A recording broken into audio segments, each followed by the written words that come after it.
Hello, everybody. Welcome to the very first episode of the Down the Rabbit Hole podcast with Rob Wall. Today I have my lovely girlfriend, Ruby, with me. Hi. And we are going to have a little discussion about, well, I guess whatever comes up, huh? Basically. Let's take this situation I'm currently in. I'm kind of guiding a friend through a process that, they're currently going through. It's like the classic case of I'm running out of time. And it's that existential moment that they're just like, oh my fucking god, everything fucking sucks, and that just negative mindset, and that just pure anxiety of I don't know what to do, I'm worthless, this sucks kind of a situation. And it's from the outside looking in, obviously that's ridiculous. You're currently okay, you're not bleeding out, mortal life is not in question here. You're totally okay. This is something that you have overthought, which we all do, and we all kind of have those moments of existential crisis that you break out with in for 20 minutes, and then probably call somebody and get over it. But yeah, that's currently happening right now.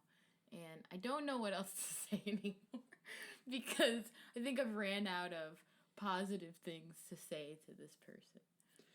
Well, I mean, that's definitely something I think that women struggle with way more than men, because there's something to be said about a biological clock. I think that's 100% a real thing. And Oh, yeah. yeah, so I mean, you waste a lot of time messing around in your 20s and stuff, and then Yeah. it's can be quite fun for a while when the getting is good, but then one day you wake up and you're not getting any younger, and Oh, for sure. I think that, what do you call it? That we were talking about this the other day, that we're when you go to halfway house, that's your midlife, quote unquote, air quote, midlife crisis.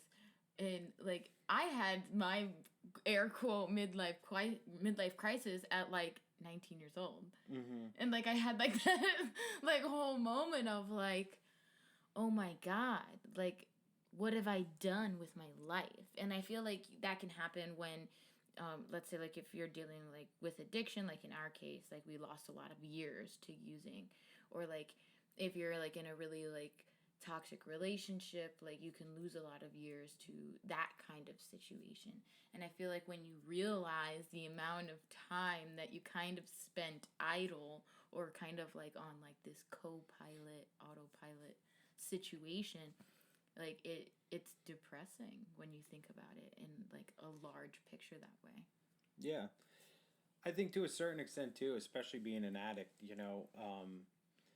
we might be inclined to have maybe a little bit crazier thought processes than the average person. A little bit. Yeah, maybe a little bit more neurotic, but I think part of it is the human condition, and there's this tendency I think we have to never really question our own thinking too much.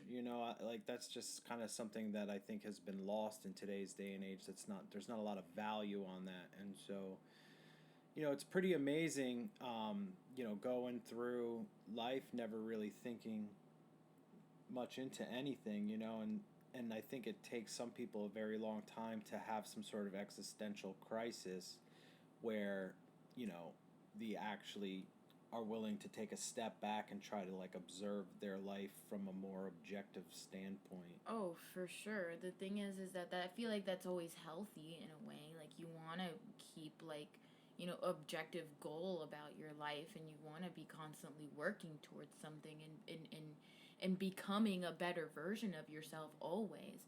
But there's also a point that it takes a hold of you. Like, it consumes you, and then you're like sitting in this fucking like anxiety that's just like pure future focus, future tripping, overthinking like situation where now you're like grasping for straws because you feel like you're drowning, but in reality you just need to stand up. Yeah. There's also something to be said about the depth that we, kind of dissect our lives and like try to look at everything from a different standpoint. And I think there's like, from what I've seen, a lot of people stall out after, you know, starting at like making a really good start. They kind of fall into their normal routines, fall into their habits, and then there's kind of like there's less of like a impending doom type of situation like hanging over their head, so they don't have to dig as deeply anymore, and you can fall into like the mind state of like, oh, I'm better, and it's like better is the enemy of the best, and like I don't know, I think that like it's hard, it's definitely harder to stay motivated to do like these deep like soul searching type of stuff that we do early on. Oh, for sure, because it's exhausting. I don't know about you, but like when I first went through like the steps for the first time, my first experience with the steps, it was utterly exhausting. I wanted to literally fall asleep for like 3 days and like just not wake up at all. Yeah. It was something that was just like I'd never transformed myself in that way. So like even like just being open to like the slightest understanding that there is a spiritual world, like I feel like that was like to try and connect with that constantly was just so exhausting for me. I was trying too hard also. I feel like now it comes a little easier because like there's like more experience and like understanding. Yeah. But it was at first it was just like gun ho all the way. Yeah. I mean, I think for me, like the very first time I went through the steps, it was like, believe it or not, it really wasn't that hard for me to go through with the process. I mean, for me, the hardest part was making the beginning. You know what I mean? Because I just, grew up hearing like, oh, you're really intelligent. If you only applied yourself, you could be you could really be something special. And, so I think I got it in my head at some point that, I was the smartest guy in the room, even though my experience always showed that that was definitely not the case. So I had to get like brutally beaten before I even made the start. But like when I did finally make the start, I have like a little bit of a self-loathing issue. And so like I feel like most people do though. I mean, well, you got like, I think you get two extremes, you know what I mean? You For have sure. people that like really suffer from the self-loathing thing, and then you have like the narcissistic type of people, True. And maybe there's a little bit of an overcompensation thing that, we do that all the time with so many different things. Of course. It's like, especially when it comes to fear. It's like if you're afraid of one thing, you tend to overcompensate for that fear by like, boasting excess or, usually. Yeah, 100%. Like if you have a fear that you are going to end up alone, you tend to be pretty promiscuous because you're like Facts. overcompensating. I'm gonna have hella options. Can't end up alone if I have 15 people on the hook. That's facts. Mm-hmm. That's true. Or same with like if you have financial insecurity and you like work 80, 90 hours a week so you can hoard money for no reason. I got 4 jobs. Yeah. I wake up so early. I woke up at noon. But yesterday. For today. Oh my god. But what you were talking about a little earlier, like, being told about like, you have so much potential, like you should really like explore that. Like I knew that, I got kind of like skated by school. Like I knew that I was pretty intelligent to just guess answers and shit and like, have good grades decently.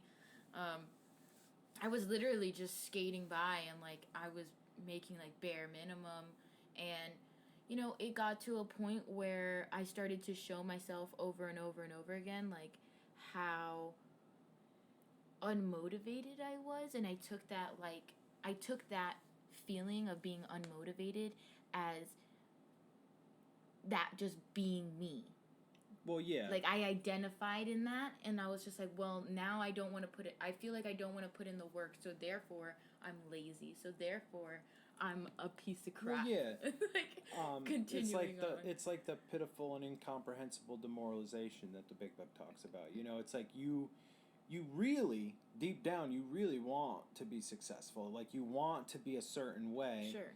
But when you fall short of that, instead of like taking a hard look at that and seeing how it's your fault that you're not living up to your potential. Yeah. It's much easier to be like, oh, fuck all that. I don't want to do that shit. This is what I want to do. And so you embrace the negativity because it kind of, it frees you from the responsibility of having to better yourself. Yeah. The problem is that brings about a lot of pain and misery, and like, you can only, be willfully blind and like point the finger at everything and everybody else and blame everything and everybody for your pain. How long can you really do? I guess some people can fucking do it forever. I mean, I know that it took me down a road that I did not do it for very long. Like, I'm a kind of person that, like, when I go down in the dark, it gets dark quick. Well, it's like there are no street lights. It's crazy to think about, like resentment, for example, like how long like it's possible to hold on to something like that. Like years. Oh, decades. Yeah, I mean the only requirement being like every now and then, you got to take it down off the shelf and take it out for a little ride and then like renew it. It's got a shelf life of like 5 or 10 years. You gotta take it off and rehash it out again. Yeah, but you could always, like I feel like if you forgot for like 20 years, and then one day you were just like, doing some meaningless task and it just popped into your head, you would like emotionally react like all over again. Or you could, I mean, I feel like you definitely could, but I feel like if you also forgot about it for 20 years, that it doesn't result in such a reaction. Yeah, but I guess it depends on how much you let yourself think about it. True. Because I was about to say, I can make myself think about anything and work myself up. Seriously, dude, when I was a kid in the 90s, Pokemon was huge. And so everybody was collecting Pokemon cards, and I had the holographic Charizard card, which was like the... Oh my god. Yeah, big deal, it's at the top of the dominance hierarchy. And I was in summer camp, and I had like a deck, like maybe 50 of my favorite cards that I was using. Laminated book. Yeah, I did too, But we were in summer camp, so there was a lot of other trainers, and you never know. Somebody could challenge you to a battle, so you had to be ready. And had to be. Yeah, so I had my little deck, and I couldn't have been much more than 10 or 11 years old, but yeah, so I'm like, I put the cards down because we were probably playing some sort of game or whatever, and I got so excited, and I was a pretty ADD type of kid, so I forgot about him and I like walked away, and then sure enough, like I realized I left him there and I panicked, so I ran back and I was like so relieved when I saw him, but it wasn't until I got back that I realized when I like looked through him, somebody found the deck and just took the fucking Charizard out of there. No. Yeah, that son of a bitch. That's rehashing the resentment. Yeah. Yeah, so if I let myself think about that, next thing you know, I'm gonna have to... Fuck that motherfucker. Yeah. Yo, I'm mad for you. What the fuck? Yep, here it is, like 20 years later. Completely forgot about it. Brings it back. I mean, I guess we just proved our point right there. Well, yeah. There's a method behind the madness 100%. Mm-hmm. Went off on a tangent about Pokemon. Yeah, I didn't just bring up Pokemon cards because I want to talk about Pokemon. Oh my god. Yeah, so. No, but Man, I feel like this is a topic that has been coming up in my life a lot, though. Just like all of these people having these existential crises. And I'm literally just like, bro, you're alive today. Like, do you know what that means? Yeah, I think sometimes it's like a defense mechanism almost, you know. Oh, for sure. You know, if you get used to like operating at a certain level, you know, like if you're always in crisis, and now like especially for the case of the addict, you know what I mean? Like a lot of times in active addiction, like you are legitimately In constant crisis. in constant crisis. It's not even just like money. You got to get the drugs. Yeah. And so your body is responding in a way where it's just like running at 200% all the time because 100%. It has to in order to keep you alive. And, you know, you get sober and all of a sudden it's just like everything slows down and it can get really boring and your body doesn't know what the hell to do. So it's like you just whip up a crisis out of thin air. I feel like that was one of my main struggles. Yeah. Like, sitting in the calm, like that freaked me out because I'm just like, where's the chaos I needed in my life? Like, all these nice things that like I've acquired over time, let's, you know, literally set it on fire, because why not? Because we'll have more fun putting out the fire than just sitting and enjoying these things. Yeah. I had a therapist one time look at me and say, you know, you really like to create your own drama in your life, and then when it blows up in your face and you're miserable, you blame it on the planets being in trine with each other or some shit like that, you know? Or like Mercury's in retrograde. I was just like, how dare you tell me the truth about myself, you know? Those motherfuckers. Yeah. There's like a gut punch because it was so true. Oh, for sure. Oh, those therapists I feel like are always the best therapists, the ones that like piss you off. Yeah. Like those are the ones that like know you better probably than you do. Yeah, well, it's hard to get under my skin, so they don't normally like. It's hard to get an emotional reaction out of me like that. It takes a lot. Oh no, you just gotta say something about my childhood and I'll fucking snap. Yeah. I get very angry easily. Mm-hmm. That's just a side effect of PTSD. Yeah. So. Well, you know, working in treatment, you gotta have some patience because otherwise, you know, you'll end up killing somebody probably. Oh, most definitely. I don't even know how many times in treatment I freaked out on a tech. Especially this last time, I felt so bad. Yeah, I had a guy like, you know, throw his arms out and kind of like bump his chest out at me, and he said, "What?" You know? Oh, for real? Yeah, wow. Yeah, he's a hammered drunk, you know. Oh yeah, he was trying to get him through his intake, and he was like, jeez, he was like half my size, you know, so like, I'm sure he probably wouldn't have done that if he was sober, you know. But I just kind of in his right mind. Yeah, you know, but I just bit my tongue, man, because, you know, it's a job, and it's funny because at one point he must have had like a fleeting moment of you know, conscientiousness or whatever. Yeah. Like, and he like looked at me and he's just like, "Why do you even work in a rehab?" And I was just like, "I don't know, man. It's a job." And he was like, "Doesn't it suck? Don't you fucking hate it?" And I was just like, "I mean, it sucks sometimes, but sometimes it can be rewarding." And he was just like, "I bet it sucks right now." Like he was like acknowledging that he was making my life. Yeah.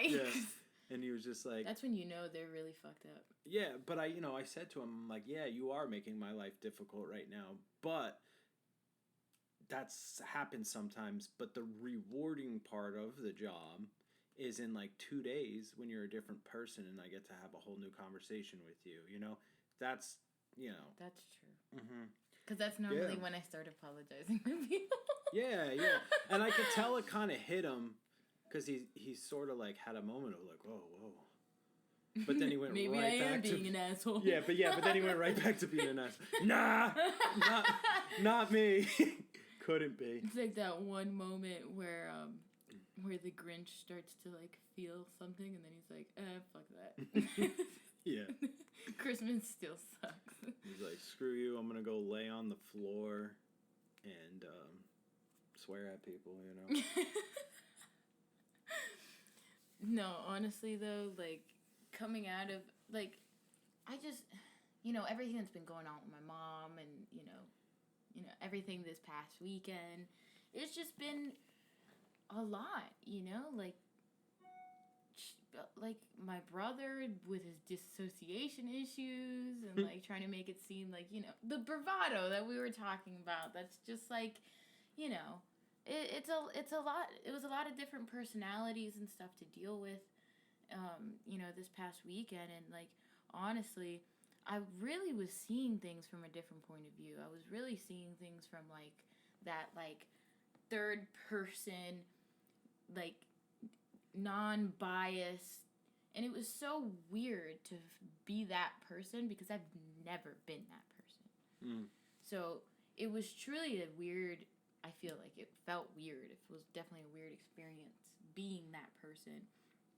But then it also felt like kind of good to know that like, I'm that person that like my family turns to. Yeah. And that's, it takes a little bit of getting used to that because, normally in any time of crisis within the like family unit, in addiction, we're either absent or we're causing the issue. Yeah, we're either causing it or we're absent, or we're there and we're making things worse. It's like one or the other. 100%. Like I think that I was absent for like a lot of important stuff, and not always just because I was like out like getting high, like sometimes it would be because like I was in treatment, like how much, like I can't even tell you how many funerals and weddings and stuff I missed because I ended up in treatment again, Yeah. So. I seem to always miss my cousin's birthday. I don't know why. And it sucks because it's like what love this month shit. is it in? It's February. Huh. That's what I'm saying. Like, the holidays are a rough time for, a lot of people relapse during the holidays, so I mean that's February. No, yeah, my shit is I made it to the new year, let's get fucked up. That's normally what ends up happening. I'd be curious to see like if they did like a mass statistic of AA members, which I think one of the videos I was making for the YouTube channel was like I had to look up the statistic. I think it's like over 2 million active members worldwide, I want to say. Yeah, something like that. Sounds right. Yeah, so I just wonder out of those 2 million people, like if we took a poll of like what month their sober date was in, what kind of correlation there would be. Because I wonder if there's just like a popular month to get sober, like a February or like a March, like after you've screwed up the holiday season and you're like regretting life. Everybody's tired of your shit. You're like, or you're tired of your shit. Well, yeah, that too. That's ultimately what needs to happen because if somebody else is tired of your shit, does that really affect you when you're a selfish piece of shit? Not really. That's facts. Honestly, I've told you the story, right? That like, I went in for like all the wrong reasons, like I was trying to salvage us and like, just appease everybody. And, I got a real wake up call when I got in because I don't think anybody was expecting that. Yeah. Like, when I think about it now in hindsight, I probably shouldn't have done exactly what I did. Like, now when I think about it with, like, a sober mind, I'm like, yep, that would have... A plus B definitely equals C. Yeah. And I probably shouldn't have done that. Yeah, but it's funny. It sounds so simple, but when you're going through all that stuff, A plus B does not equal C at all. Oh, 100%. You're just like, A plus B equals... X, and this is why, and I'm gonna show you. Yeah. I mean, ultimately, it's just like you try to find every reason in the world that you can come up with why you might be an exception to the rule. And like, you know, we very rarely are the exception to the rule, you know, so it's like you can waste a lot of time that way. Yeah, I mean, definitely towards the end, I was like, I'm not an exception. Shit is fucked up. I just don't want to change it. Yeah, I think the last time it was like I just started taking suggestions from like anybody who gave me one, because that's the other thing. It would be like I would take suggestions from a sponsor, but if anybody else tried to call me on my shit, I'd just be like, fuck you, you ain't my sponsor, bitch. Yeah, don't take my inventory. Yeah.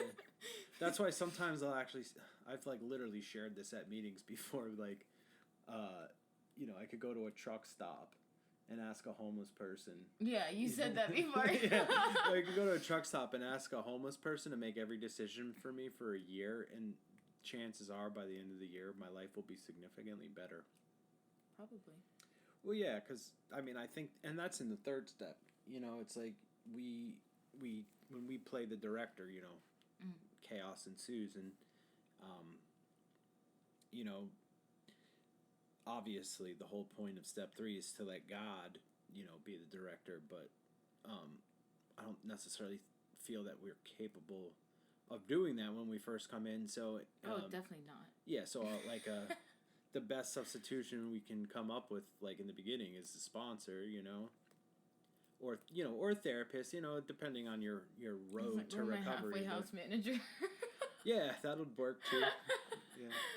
At the time, it was my halfway house. Speaking of halfway house manager, I remember talking to Christy about this concept, and she had, Christopher at the time might have been like 6 years old, more or less. Aww. Yeah, and I had a theory. I wanted to know what would happen if somebody had a child make all their decisions for them for like X amount of time, to see like where their life would be. Mm-hmm. Because, I think a child views the world in an interesting way. They don't have all the baggage that like adults have, and like they obviously perceive things much differently than us.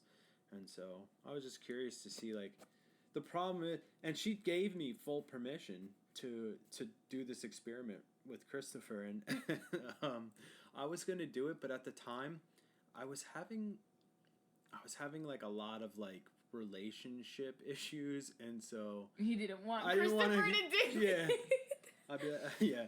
This is like 6-year-old kid would be like, listen, Christopher, I really like her, but she sucks in bed, like she can't take a dick worth of shit. What do you think I should do, bud? Oh my God. He'd be like, what? Yeah, I don't think she would appreciate that. Yeah. Christopher comes up to his mom. Mom, why are you shitting in bed? Oh, man. Oh, my God. I could imagine that. Christopher being like, Mom, are you shitting in bed? Yeah, I would be, yeah. Oh, my God. I'd be in trouble. Most definitely. Chrissy would be very upset. Yeah. She'd probably laugh her ass off, though. But yeah, another thing that happened the first time I went through the steps is, I really started to get the results. Like, it didn't really take that long, and so like there was this like really noticeable difference in like the way I was feeling, and the way and so there was sort of like it's really hard for me to explain it, but the closest thing I can compare it to, it was like when I had the spiritual awakening as a result of the steps, at the time, like right before the Big Bang, I'll call it, happened, I didn't think God was real. That was the equivalent of like magic, you know what I mean? Yeah. And so when I had this like crazy spiritual experience and like felt the presence of God for the very first time, and like realized like in my eyes, there was no doubt that he was real, that was like the equivalent of like finding out that like magic was real. And so, I like went about my life like, oh my God, what else is possible? You know what I mean? Like all this time but I had no idea. There's more. Yeah. And so, I definitely started to do a lot of, definitely got into meditation pretty heavy and stuff like that. And I definitely went through like an intense transformation, but I don't know. Ultimately, I feel like I ended up getting myself in a little bit of trouble with that because, I started to read a lot of different books and look into a lot of different spiritual concepts. And then I ended up finding Sermon on the Mount by Emmett Fox, which is a great, great book. And there's a lot of really great things in there that I took from and I still kind of hold to this day.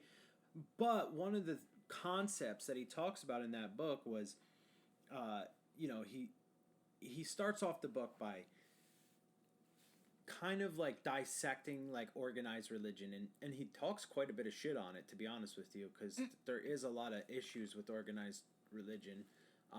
And so it kind of disarmed me a little bit because I was really closed-minded when it came to anything like that. So when I read the introduction to the book and he's like shitting all over the Catholic Church and stuff like that, I was like, all right, like maybe I'll listen to what this guy has to say, and but then he kind of just draws you in with that, but he tries to do like the really the core message that's in like the New Testament of the Bible, and he does a pretty good job on that. And one of the things he talks about is like in the Bible, Jesus Christ was he was spiritually perfect, a spiritual genius, if you will. And the reason why he was able to do the miracles was because he was spiritually perfect. And so the theory that he was kind of putting out there was, Jesus wasn't able to do the miracles because he was like the Son of God. He was able to do the miracles because he was spiritually perfect. And if anybody was able to achieve spiritual perfection, then they too would be able to perform miracles as well. Because it would just be a matter of like looking at somebody and knowing that they are made up of spirit and soul, that's separate from their material body, and their soul is whole and pure and perfect. And wow. If you could realize that with 100% of your being, it would just, that's what it would be. But I have that's pretty intense.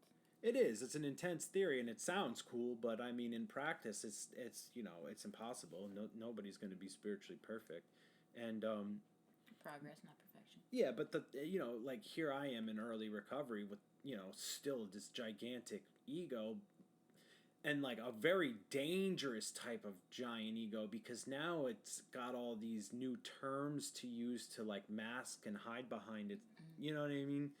And so it was easy for me to have a spiritual ego and get quite a bit of satisfaction in thinking I'm more spiritual than the next guy, which is not spiritual at all.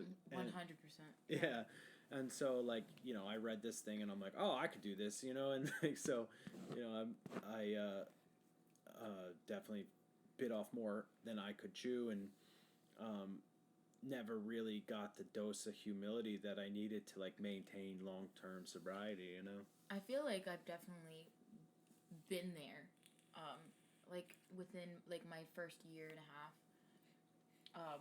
I had that big white light experience, and from that I was like, wow, I had that white light experience, and I've been fortunate enough to be able to talk about this, and I was sponsoring people, and the ego was really being built. I went from this person that I didn't think that I was worthy to now I think that me and God are on the same level and shit, and it got to this point where I stopped even calling my sponsor because she was pregnant at the time, and she had things going on, and that was just another thing that my sick mind told me. I'm like, oh, well, she's busy.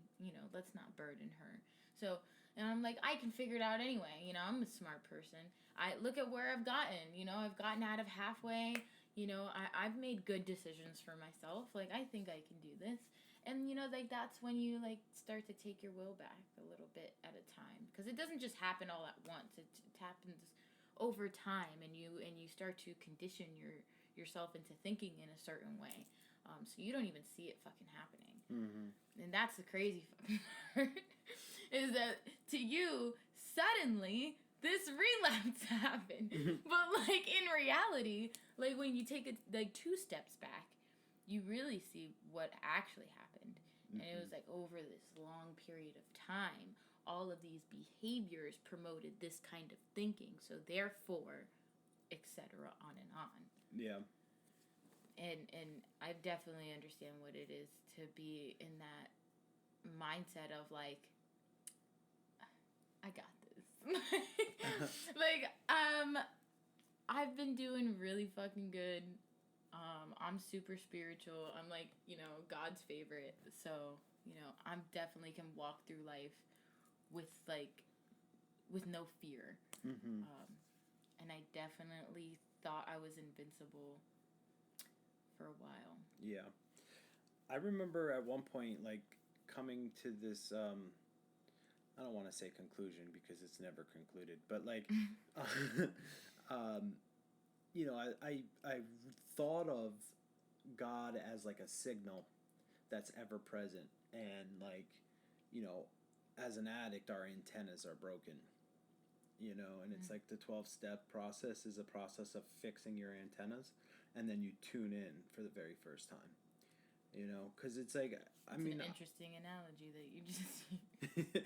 Yeah, because like I definitely had a moment where it was like I realized when I like really started to reflect back on my life with this new perspective that I had, I could start to see like, oh man, like how the hell did I not die right there? Like, and then you realize like, oh, shit, that must have been God before I even met him, and Yep. And so it's like, you realize like, oh my God, he was always there, and so I think that's like an effective analogy for kind of describing what happens. It's like he's always there, but we're just, Yeah, I feel like, especially like, I don't know. I feel like for me it was like kind of a different experience because I always believed in God. I just had a resentment against him. Yeah.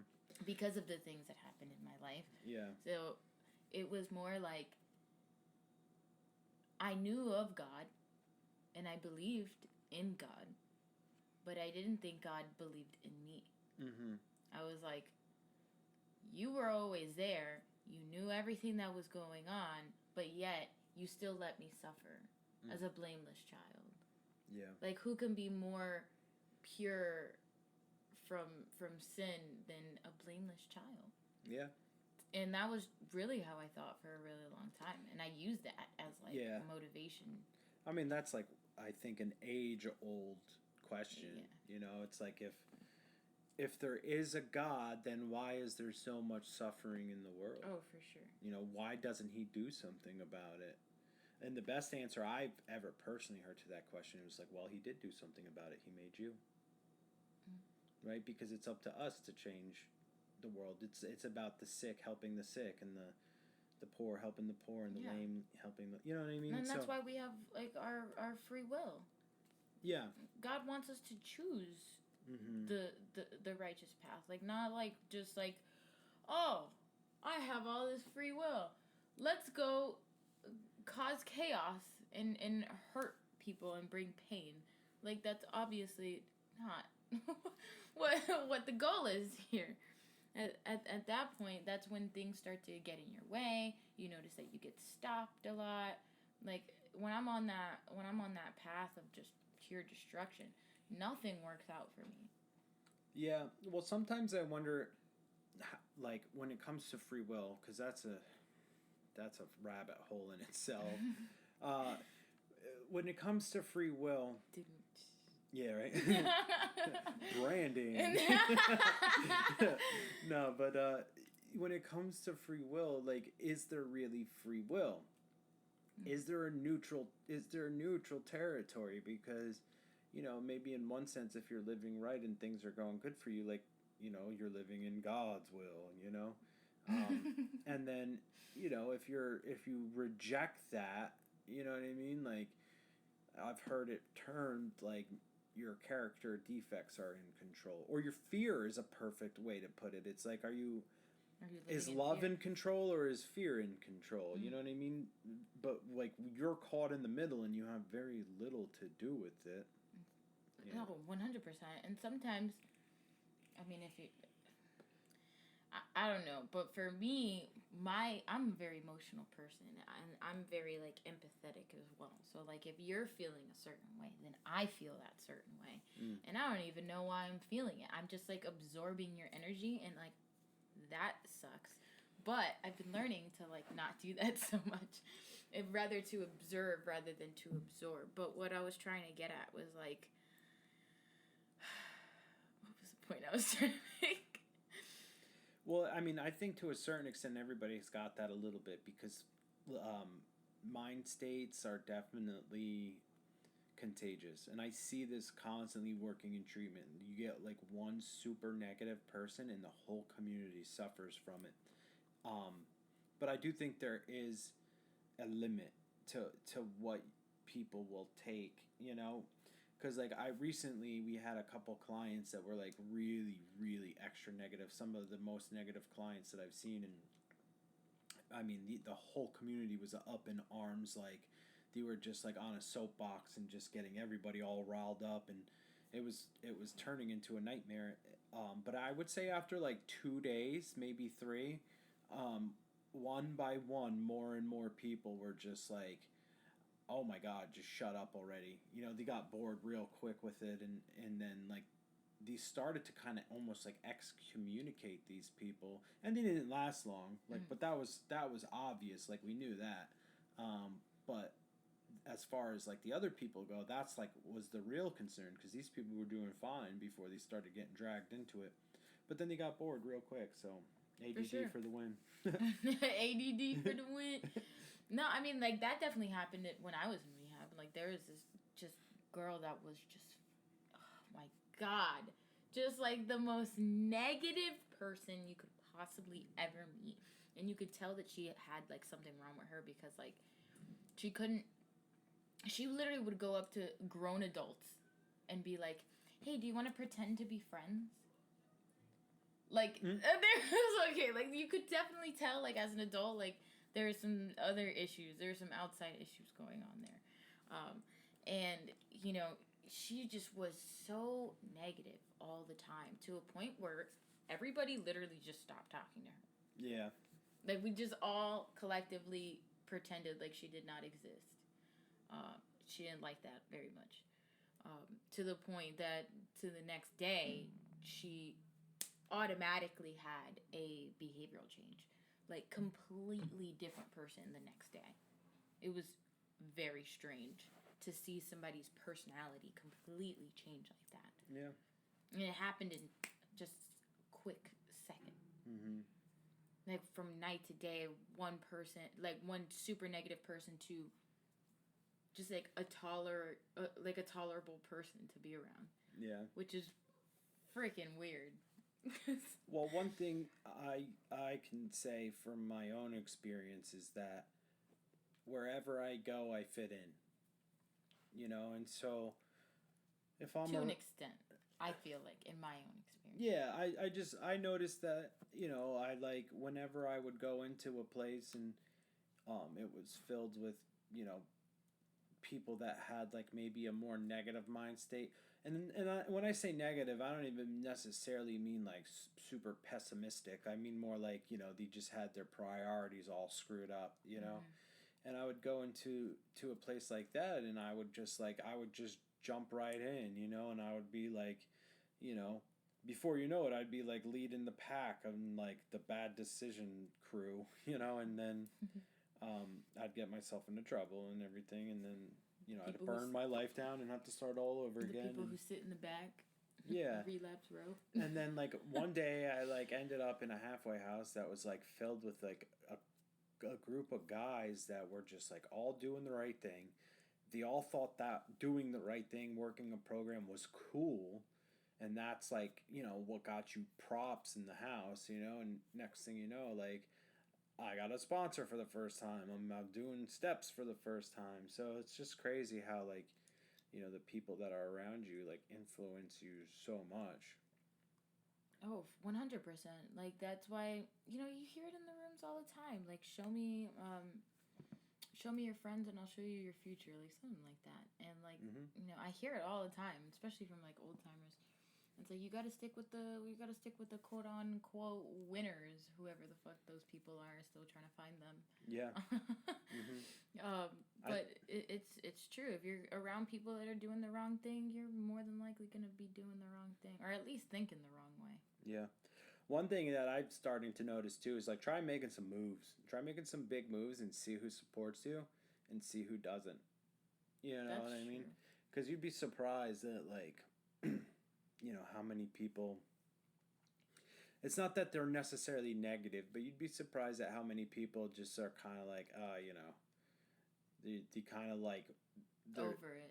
yeah, they're like they're loyal to you to like to where you're at like right now and today, Yeah. but when it comes to like making changes and trying to grow, like they're not as interested in that. And so, I'm not saying that these are necessarily bad people, but it's like if you're going to spend a majority of your time with those type of people, then chances are you're going to like fizzle out because it's super hard to get motivated to make a change for the better, Oh, for because it's a sure. lot of responsibility, it's a lot of work, it's a lot of effort. And so if you're not constantly being encouraged by like the people around you, then you're probably going to burn out relatively quickly.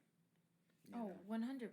I feel like you gotta be in this, like, I feel like I've really gotten a kind of grasp on this concept that, like, I used to burn out so much because I was so focused on getting there that, like, in the process of getting there, like, I was just so fucking miserable. Just completely miserable. Couldn't even, like, be happy with myself. Like, when I was working in motion, Mm-hmm. I was on my way to, better, but in that moment, I was so consumed with what my purpose in life was. And it's like, going back to our first topic, like having an existential crisis, being so fully involved and engulfed in this emotion, in this cycle, because it's a cycle of thinking. It just fucking puts you in a loop, back to back to back, and just happens over and over and over again. You get deeper and deeper into this thought process. And you slowly get more and more consumed by it. And like, I feel like I have a better understanding of this concept that, like, I truly do take my days as, like, I am a spiritual being having a human experience. And once I take it from that point of view, things don't seem right in this moment. They don't seem so dire and so frantic and so, like, end of the world catastrophe. Mm-hmm. So it's easier for me to manage what's going on. It's easier for me to make a sound decision. And I don't know, I feel happier, you know? Yeah. There's actually a doctor. I think, if I'm not mistaken, I think his name is Joe Dispenza. I could be wrong, but I've seen a few videos on him. He's written a couple books, and he talks about a really interesting concept. He talks about how what the psychoanalysts consider the subconscious, what their studies are showing is there's some evidence that shows that this idea of a subconscious is actually your body. And so, you know, when you are thinking a certain way, your Like your body like your actually is responding to those thoughts as if they're really happening. And so, you know, when you are reliving, well, this can go in two directions. You like in the case of resentment, you could be reliving the past, Mm-hmm. right? But in the case of fear, you could be living a imaginary future that's a disaster that hasn't even happened. In either case, whether you're going into the past via resentment or going to the future via fear, Your body's having a response. your body is responding